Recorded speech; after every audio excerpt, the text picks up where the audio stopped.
And if you keep following the camera toward us, toward the left side of your TV, that would connect you to the main hospital where the emergency room is.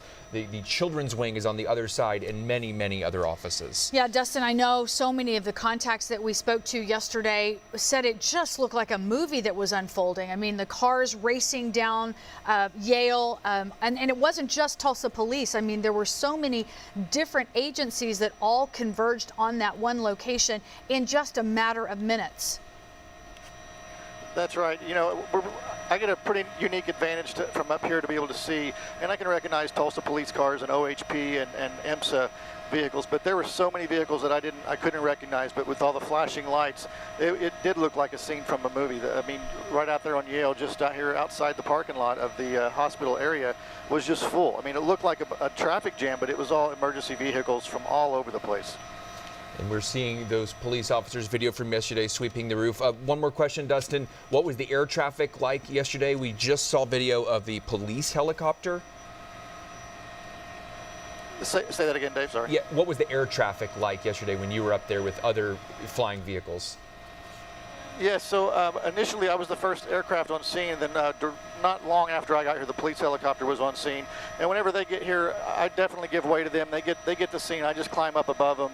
And then after a while, there was another helicopter or two that showed up. But for the most part, it was just two of us. And we're kind of in a unique spot here between Riverside and Tulsa that we weren't really in the way for the regular air traffic. But there's a lot going on. The police is low, and they're really sweeping the area. So I just try to stay way up above them. And and that also gives us a perspective from up here to see them actually work the scene like that as well. Absolutely. It is a perspective that no one else gets except us here. So thank you so very much, Dustin, and stay safe. I know we'll be checking back with you throughout the day.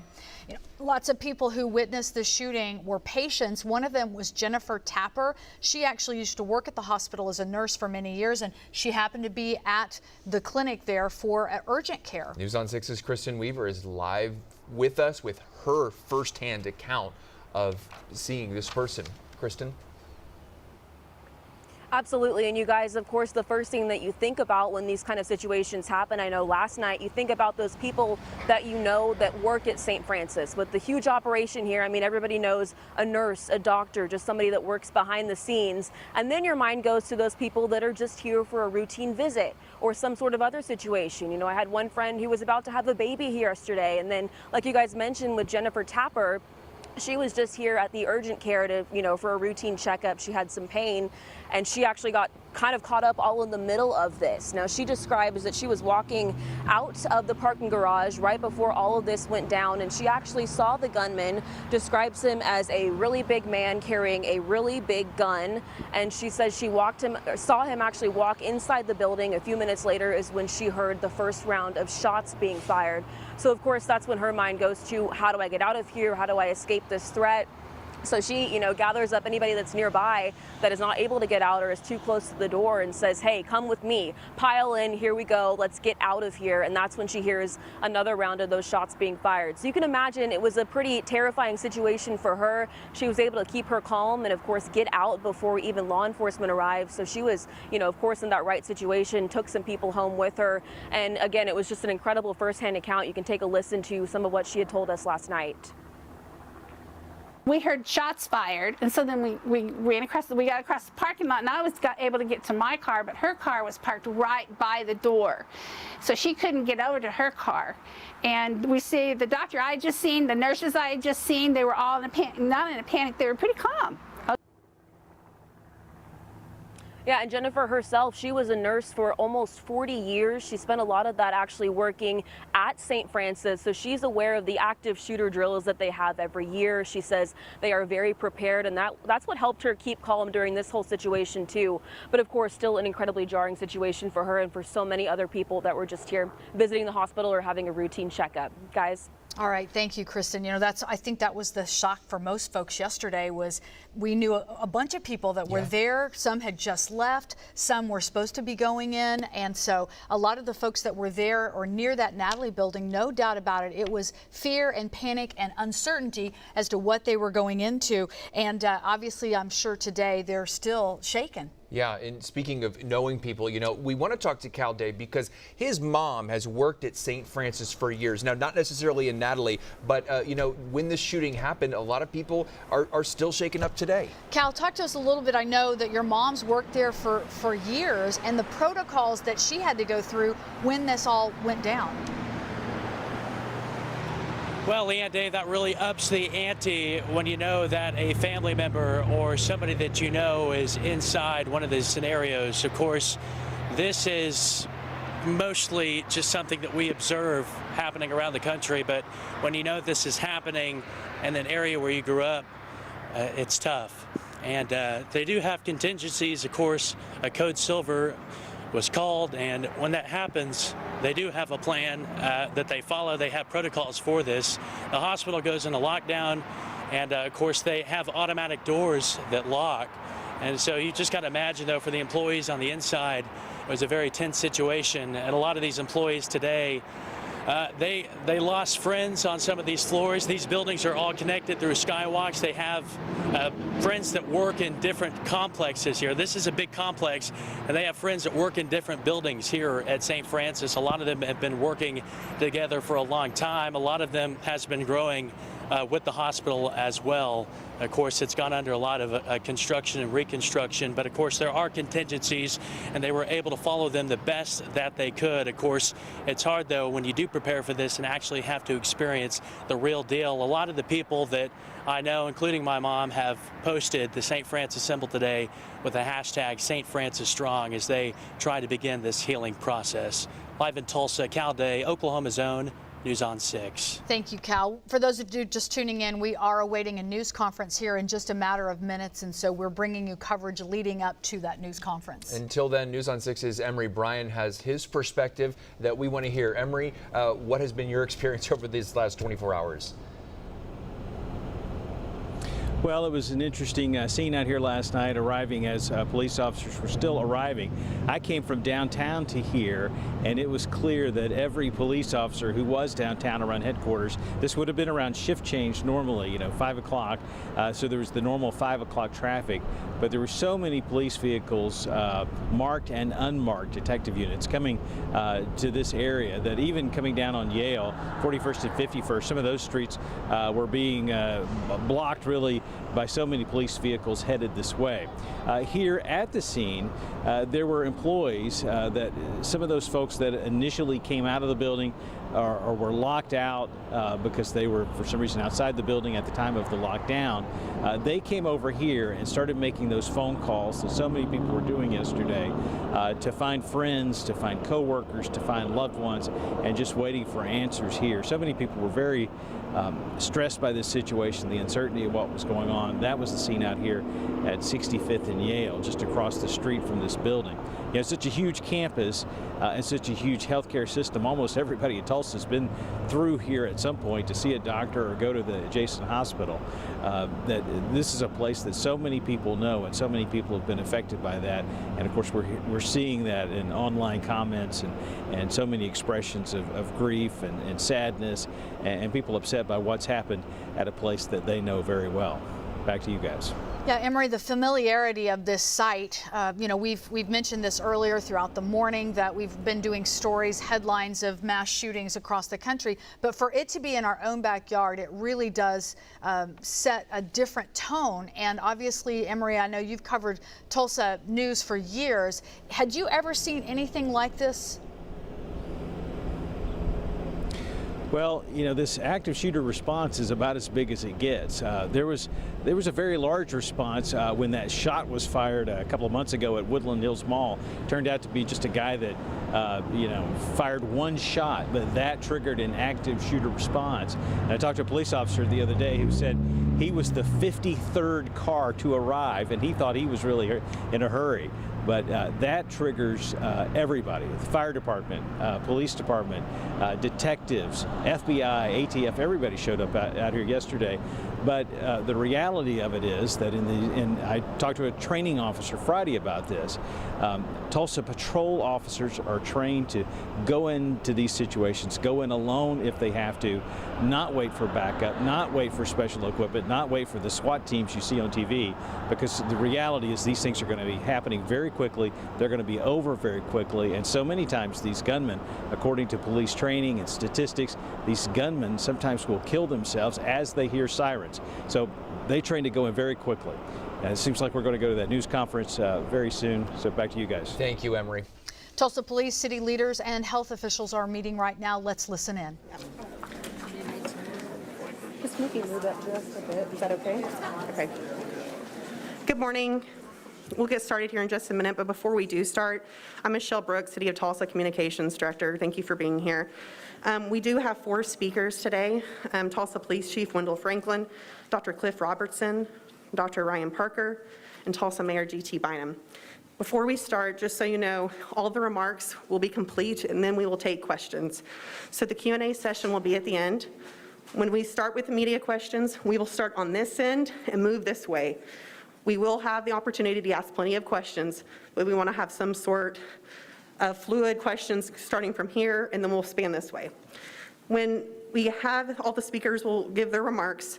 When you ask your question, please address it to a speaker behind me. They will come to the podium, they will repeat the question, and then they will reply.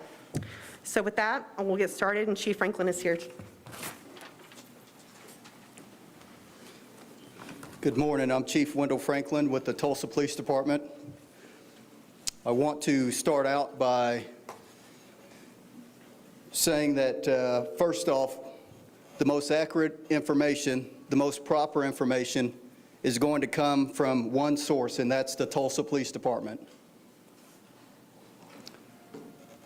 We at the Tulsa Police Department, we grieve with the families after this senseless tragedy. We grieve with the co-workers, and we pray. We pray because we all need prayer. I cannot begin to thank the men and women of the Tulsa Police Department for the immediate response that they had to the incident yesterday. Our training led us to take immediate action without hesitation. That's exactly what officers do, and that's what they did in this instance. They had the right mindset framed and went into action and did a tremendous job.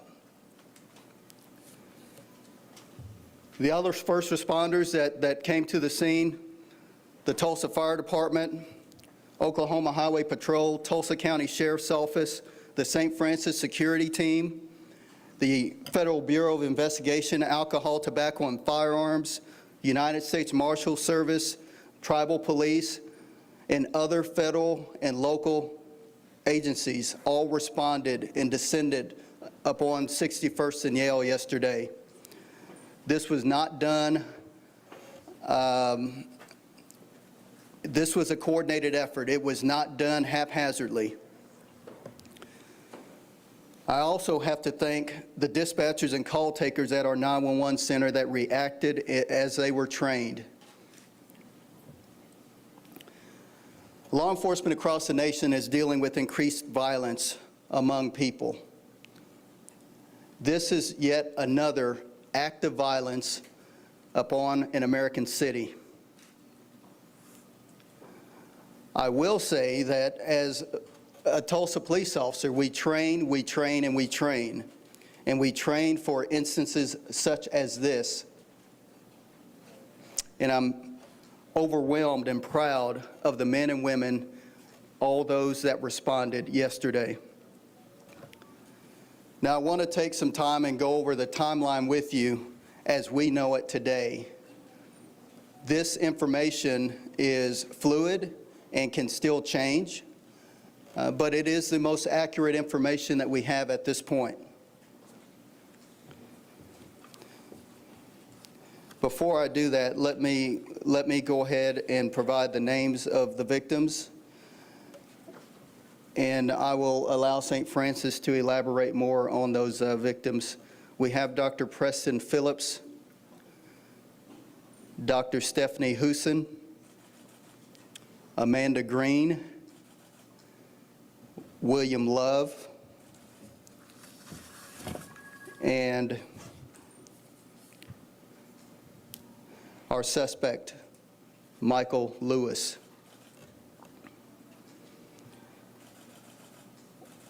On May 19th, Michael Lewis went into the hospital for a back surgery. The performing physician was Dr. Preston Phillips. Mr. Lewis was released on 5/24, May the 24th. After release, Lewis called several times over several days, complaining of pain and wanted additional treatment. On May 31st, Dr. Phillips saw Mr. Lewis again for additional treatment. Yesterday, June the 1st, Lewis called Dr. Phillips' office again, complaining of back pain and wanting additional assistance.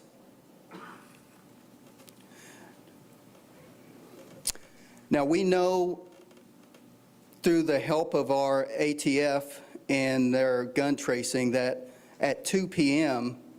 on June the 1st, Mr. Lewis purchased a semi-automatic rifle from a local gun store. That semi-automatic rifle was an AR-15 style rifle. We know that Mr. Lewis purchased a semi-automatic handgun, a .40 caliber Smith & Wesson pistol, on May the 29th from a local pawn shop.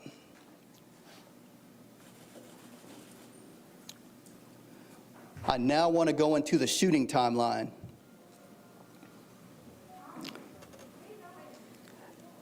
At 4:52 p.m. on June the 1st, a third party who was on a video chat off location with an on-location doctor called 911, saying the doctor told her to call 911, saying there has been a shooting.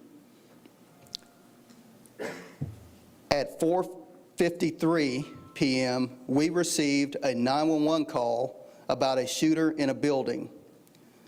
We then continued to receive multiple calls that were more specific on a shooter being on the second floor of the Natalie building on the campus of St. Francis Hospital. At 4:55 p.m., a person called and clarified the Natalie building as the scene of the shooting. The first Tulsa police officers arrived 1 minute later at 4:56 p.m. I want to give some context on the Natalie building. The Natalie building is a 5-story medical office building with numerous offices, rooms, hallways, and so forth. It is an exceedingly complex environment. A tactical situation for an officer to deal with is pretty complex. Officers entered the building on the first floor and made their way to the second floor based on the information they received. While on the second floor of the vast building, officers began yelling, "Tulsa police." This is something that we train to do. As officers were calling out Tulsa police and advancing towards a suspect location, they heard a gunshot. We believe that was the final gunshot, with the suspect taking his own life. The gunshot was at 4:58 p.m., approximately 39 seconds after the first officers entered the building. As officers started clearing the building, they came across a victim that was down in the exam room. Officers requested IMSA to the floor and continued searching for the suspect. This victim later died at the hospital. We found the suspect, and we rescued a female who was hiding under a desk at the suspect's foot. She was there when the suspect took his life. She did not appear to be injured. Officers rescued that victim who was hiding under a desk, but officers also located another deceased victim next to the shooting suspect. Officers continued to search the building for victims or additional suspects and came across another victim that was down in an open area near a nurse's station. At this point, officers began directing first responders, IMSA, and fire to those victims to render first aid. Again, this is something that we work cooperatively with, and we can go into what we call a hot environment with medical personnel and fire personnel and start rendering aid. In that same room there was the victim was at, officers also rescued an elderly female that was in the room. As officers continued to clear the building, they located Dr. Phillips deceased in an exam room. As officers continued to clear the building, they removed multiple witnesses and victims and escorted them from the building. As more officers arrived on scene, we began a methodical search of each floor of the 5-story structure, looking for witnesses and/or victims. Thus far, we have recovered 30 .223 casings from the crime scene. We have also recovered 7 .40 caliber casings from the crime scene. We have also found a letter on the suspect which made it clear that he came in with the intent to kill Dr. Phillips and anyone who got in his way. He blamed Dr. Phillips for the ongoing pain following the surgery. At 5:24 p.m., we received a call from the Cherokee County Sheriff's Office, and that dispatcher told us a woman on the line whose name they did not have called saying that her husband had killed several people at Dr. Phillips' office. This would have been a half hour after the event occurred. We received 2 follow-up phone calls from the Cherokee County Sheriff's Office providing clarifying information. All of this information was after the fact. Once the scene was secure, the Tulsa Police Homicide and Crime Scene detectives began working the scene. They continued work until 3 a.m. this morning. We have now turned that scene back over to the hospital staff at St. Francis. I cannot emphasize enough that we train rigorously over and over and over again for not if, but when, because we have seen the violence that has taken place throughout the United States. And we would be naive not to think that that would not happen in our jurisdiction. So again, to the men and women of the Tulsa Police Department, Oklahoma Highway Patrol, all of the surrounding jurisdictions that descended upon the scene yesterday, I offer a heartfelt thanks, and I hope that each and every citizen that sees an officer today thanks an officer today, because this job is hard. It is difficult.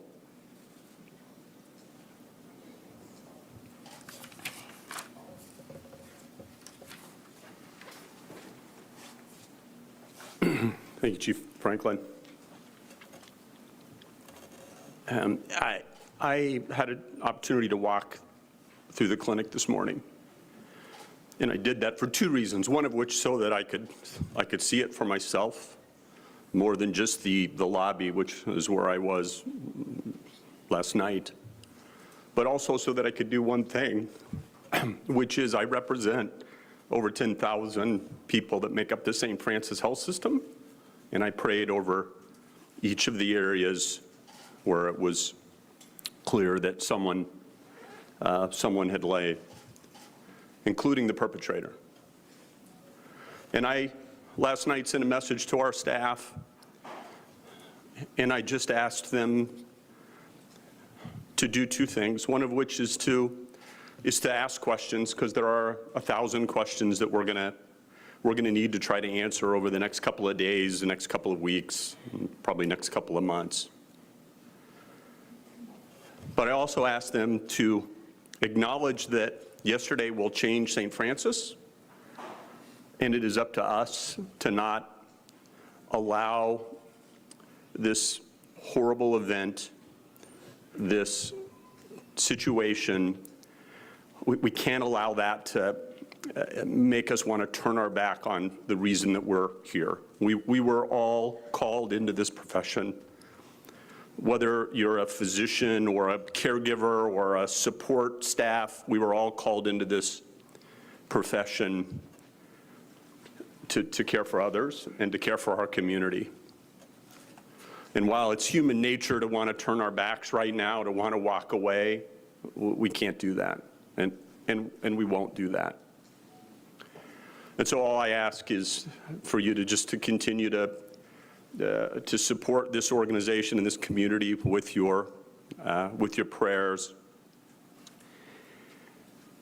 and know that St. Francis will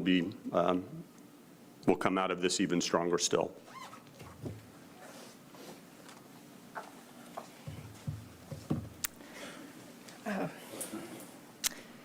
I'm struggling with the right things to say in this moment, and maybe that's because there's truly not any right thing to say.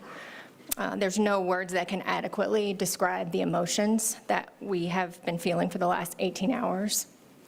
I'm just going to speak from my heart this morning, so I hope you'll bear with me. First, to the families of our colleagues who were killed. Our hearts break for you. In addition to my administrative role as the Associate Chief Medical Officer, I'm a practicing emergency physician, and I had lunch with Dr. Phillips on Tuesday. We work really closely with our orthopedic team in the emergency department, and I know that all of my colleagues went into medicine to help people. This was their calling. Like Dr. Robertson said, this isn't just a career for them. We are supposed to be the ones that are caring for others during tragedies like this. To think that our caregivers were the victims is just incomprehensible to me. They died while serving others. They died in the line of duty. To the family of Mr. Love, our hearts break for you. I was in our emergency department last night, and I saw the trauma hall lined with our trauma team, our emergency department team, staff from the OR, our nurses, techs, respiratory therapists. They are trained just like our police departments are.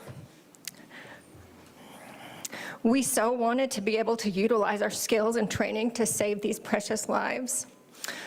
To the family of Mr. Love, I'm so sorry we couldn't save you. We are grieving with you.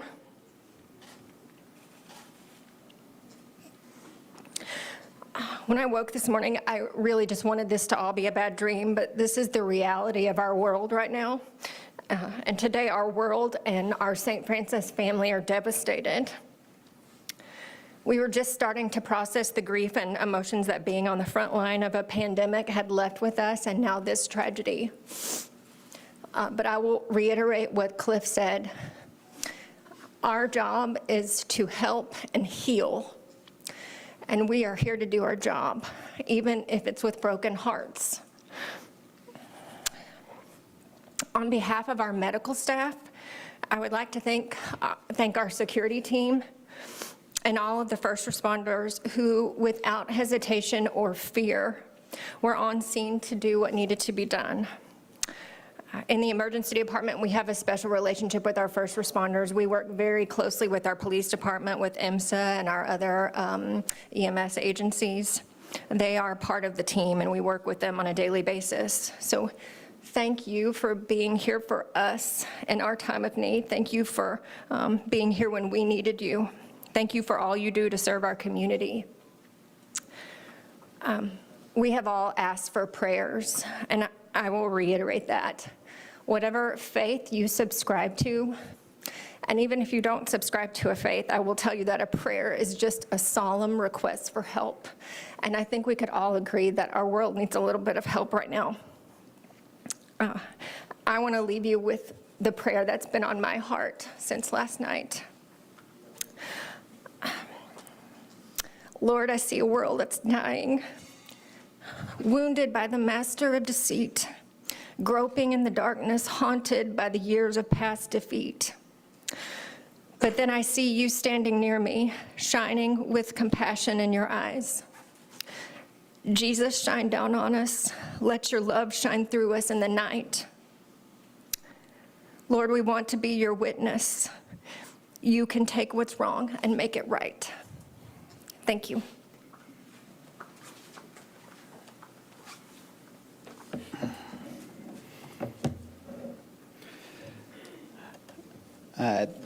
I'm G.T. Bynum, the mayor of Tulsa.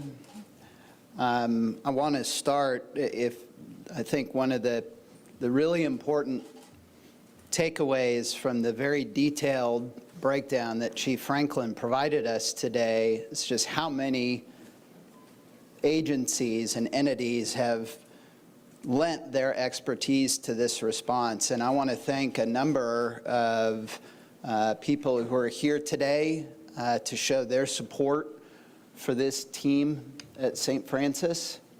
Our Congressman Kevin Hearn, thank you. Our Sheriff Vic Regalado, my colleagues from the Tulsa City Council, Councilor Lake and Councilor Patrick, Dodson and Fowler, thank you. I've been contacted by the President's administration offering their support. Spoken with Governor Stitt. Governor wanted me to let the team here at St. Francis know that he has directed that all flags in Oklahoma are to be lowered to half staff for the next 4 nights in honor of each of these 4 victims. And I really want to thank the first responders yesterday. It is remarkable that we can be here 17 hours after this happened and hear that breakdown from Chief Franklin in such a detailed way of what happened. And that is not just because the Tulsa Police Department or the St. Francis security team was here all by themselves. It was because there were so many law enforcement experts and first responders here, not just responding to the immediate threat. Though I will never forget, I spoke with an officer yesterday who's a seasoned veteran of the department, and he was one of the first people to get here. And he said, Mayor, it was like the beaches of Normandy out there. Everywhere I looked, to my left and my right, there were officers running towards that building, jumping over bushes, getting around anything in their way between them and that threat so that they could save people. That is the law enforcement community that we have here in Tulsa. But I'm also so mindful, I went over to the Family Reunification Center last night, and I saw experts there from the Tulsa County Sheriff's Office and the Tulsa Police Department and so many more, leadership from St. Francis, who were there bringing their expertise in assisting victims of trauma to provide the best care that they could in the immediate aftermath of a great tragedy. And I want to thank them as well.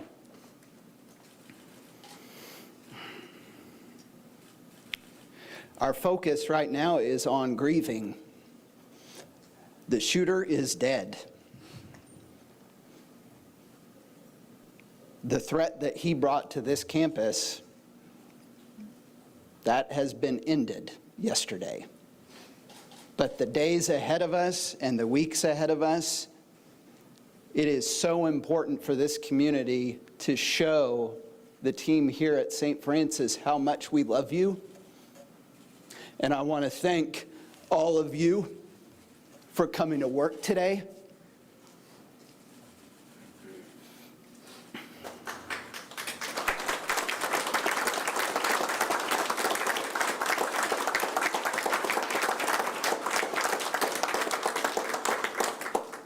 Every day for years, including through the worst public health crisis we've ever faced as a city. You have put yourselves at risk to save the lives of people in this city. And I hope you know how much it is appreciated. How grateful this community is for you and your work and the risks that you take, and never even appreciating that you could have to deal with this kind of risk and this kind of premeditated violence. And yet you're still here, ready to save more lives today. This is a remarkable group of people that work at the St. Francis Health System.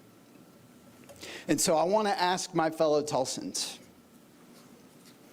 in the days and weeks ahead, and that's the two things I've been asked the most in the last 17 hours. One, people wanting to know the details of what happened and why it happened. Well, I think thanks to the law enforcement collaborative effort, we have a very clear understanding of that at this point. But even more than that, people want to know what they can do to help. We now know who the victims are. There will be a time to memorialize them and to show our support for their families individually. But we also know that our community needs to rally around the heroes who work at the St. Francis Health System.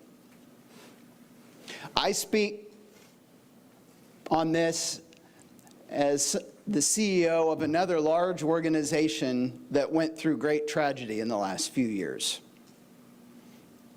I can tell you that individually, on an individual basis, when you say, we would really like people to donate to a fund, or we want everybody in town on Friday to wear pink. When there's a memorial service, we want people there lined up outside. Any one of those individual things can sound like it's not enough to compensate for the loss, and it's not.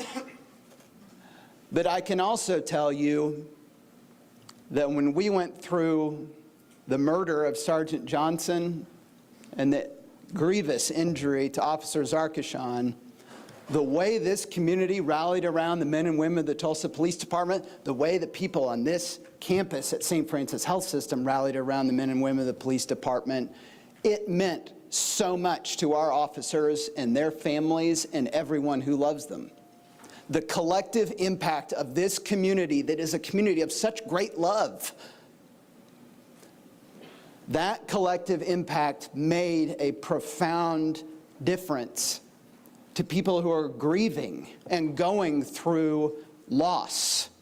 And so that's what I would ask of my fellow Tulsans. If you want to help, participate in those ways that are going to come up in the days and weeks ahead, where you can show the people at St. Francis how much you love them and you support them, and that this community is here for them.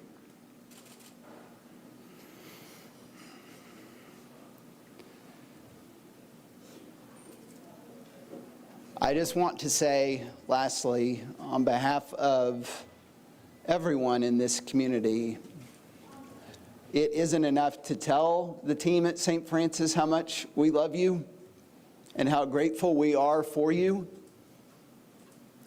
There is nothing that we can say that will make this pain go away. But we will be here with you to walk with you through that process every step of the way. Have no doubt about that. Thank you. We have been listening in to the news conference that's being held right now. We will continue to roll on this and make sure that we hear all the questions that are going to be asked by all the reporters. But just a quick recap. As we can only imagine, Chief Wendell Franklin outlining the moment-by-moment event that led up to yesterday's tragedy, from the back surgery that was performed by Dr. Phillips on Michael Lewis, the suspect, the continued pain that he was suffering, being released from the hospital, calling the doctor's office repeatedly, going in for a treatment, and then ultimately yesterday calling again, wanting relief. Yesterday afternoon at 2 p.m., they were able to track down that he purchased a semi-automatic rifle, an AR-15, as well as a pistol that he had purchased a few days before. And then, with the intent on killing Dr. Phillips, went into the second floor of the Natalie building there at St. Francis and murdered this man that you're seeing on the screen, a physician who was there to help. The other victims, Dave, that were also impacted. Yeah, Dr. Stephanie Huson, we heard him say there, as well as, and the chief misspoke, her name is Amanda Glenn, not Green. You may have heard Green on TV, but our reporter Reagan Ledbetter said the third victim was Amanda Glenn, and then William Love, who you specifically heard Dr. Ryan Parker, who's the emergency medicine chief, say, you know, she had lunch with Dr. Phillips recently and said, "I'm sorry to Mr. Love's family that we could not save your loved one," indicating to me that he was not, in fact, an employee at the hospital. That's the way I took it that way. Well. Because, again, we had heard that they were all 4 employees of St. Francis, but we're still going to work on that. But, again, those are the victims' names on your screen. Of course, the suspect, Michael Lewis, shot and killed himself after all of this, and police believe that may have happened just less than a minute, 30 seconds after police officers entered that Natalie building at 4:56-ish yesterday. Maybe 30 seconds later, they heard what they believe was the final gunshot. While we do have a lot more answers than we had, obviously, yesterday, there are still pieces that need to be in place. The home in Muskogee, the bomb threat that went out, this call that came in that said that their husband had killed these people, the Cherokee County Sheriff's Office. So we will continue to follow this situation, and we've got our teams out today bringing you updates, certainly for today at noon. Yeah, multiple law enforcement agencies are working on this. Of course, you can always check for the latest on newson6.com and the News on 6 app. We thank you for joining us for this breaking news update on the mass shooting at the Natalie building at the St. Francis campus. We now join our regularly scheduled programming, already in progress. Blood potassium. Ask your doctor about Entresto. Living with metastatic breast cancer means being relentless because every day matters. And having more of them is possible with Verzenio, the only one of its kind proven to help you live significantly longer when taken with fulvestrant, regardless of menopause status. Verzenio plus fulvestrant is for HR-positive, HER2-negative metastatic breast cancer that has progressed after hormone therapy.